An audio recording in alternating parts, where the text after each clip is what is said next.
Can a joke actually kill you? In 1975, the answer was yes. A man literally laughed himself to death while watching TV. The culprit, a BBC comedy about three guys on a three-man bicycle. The show was The Goodies. And whilst it sounds completely absurd, the true history behind it is even weirder than the sketches. If you love classic British TV, subscribe for more because the history behind this show is incredible. We're talking about giant mutant animals, completely unhinged physical stunts and a comedy that was decades ahead of its time. But behind the absolute chaos is legacy of award-winning satire and one of the strangest real-life tragedies in TV history. Here are 10 wild facts you probably didn't know about The Goodies.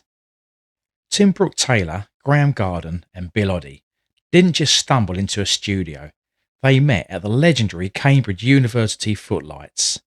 It wasn't just a uni club, it was the ultimate breeding ground for British comedy. Because they'd already spent years performing together on stage, their on-screen chemistry was completely effortless right from day one. In fact, they were part of the same generation that produced members of the Monty Python. While Python went down a more surreal intellectual route, the Goodies chose to master pure visual slapstick. Before they even conquered TV, the trio refined their style on BBC Radio, most famously on I'm sorry, I'll read that again. Radio forced them to master lightning-fast dialogue and surreal storytelling. Not so clever, are you? When they finally got their own TV gig, they didn't have to figure out their humour. They just had to add the visuals. This is why the show's audio design is so chaotic. They brought their radio sound effects team with them, using over-the-top cartoon noises to make relatively simple physical gags feel massive.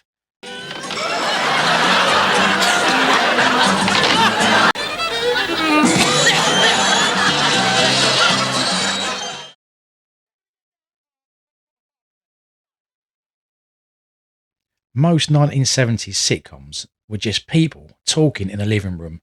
The Goodies threw that formula out of the window.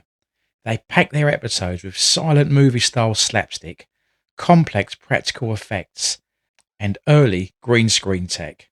For the BBC at the time, this level of visual experimentation was practically unheard of. They were essentially treating a live-action sitcom like a live-action cartoon, utilising slow motion, reverse playback and complex editing tricks that traditional TV directors thought were impossible for comedy at the time.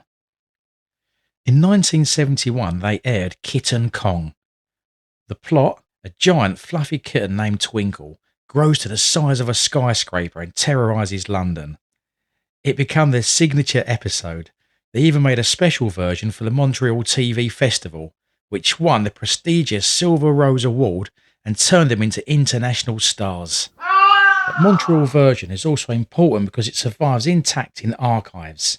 While parts of the original broadcast were originally believed lost or wiped, the episode was actually a massive technical achievement of 1971, seamlessly blending miniature city models with real footage of a stray kitten, creating visual effects that genuinely wowed contemporary audiences.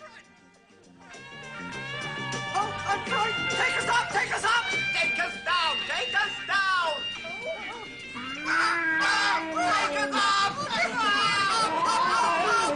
up! Then came the episode Kung Fu Capers. A viewer named Alex Mitchell started watching the show's parody of martial arts, featuring a special Lancashire combat style called Ekithomp, where people fought with black puddings. Mitchell started laughing and he didn't stop. He laughed continuously for 25 minutes until his heart gave out. Years later, doctors suspected he had an underlying heart condition triggered by the excitement. His widow actually wrote to the cast to thank them for making his final moments so happy. The incident becomes so famous that it actually inspired an urban legend that the BBC banned the episode from ever being repeated. In reality, the broadcaster simply held it back out of respect for the family. Still, it remains one of the most famous real-world incidents linked to a comedy broadcast. Learned the ritual greeting.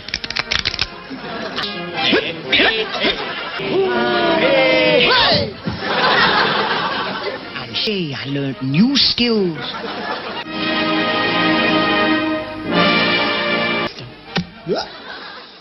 The Eki Thump episode wasn't just random madness, it was a brilliant parody of the massive martial arts craze hitting the UK. Bruce Lee films, the TV show Kung Fu, and the song Kung Fu Fighting were absolutely everywhere. The Goodies took that global phenomenon and made it aggressively, hilariously British. It was a biting parody of how the British entertainment industry of the 1970s would desperately try to cash in on foreign cultural trends by stripping away all their substance and replacing it with cheap, localised gimmicks.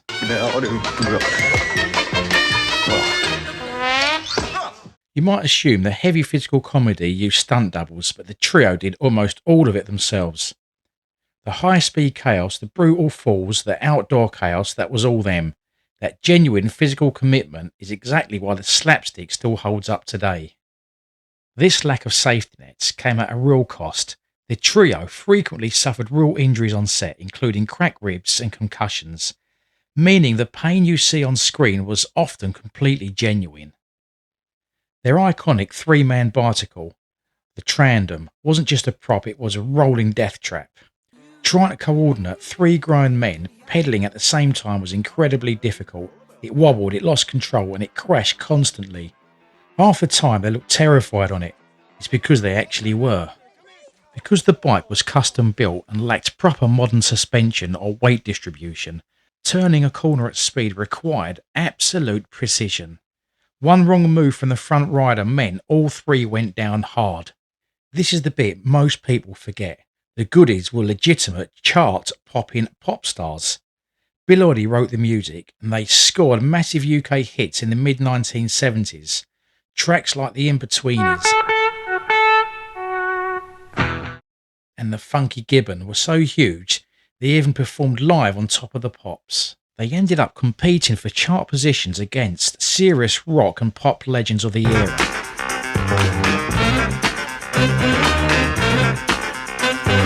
We're the Goodies, how you do? We've just been down to the zoo. Don't let those silly costumes fool you. Underneath the nonsense, the show was incredibly sharp.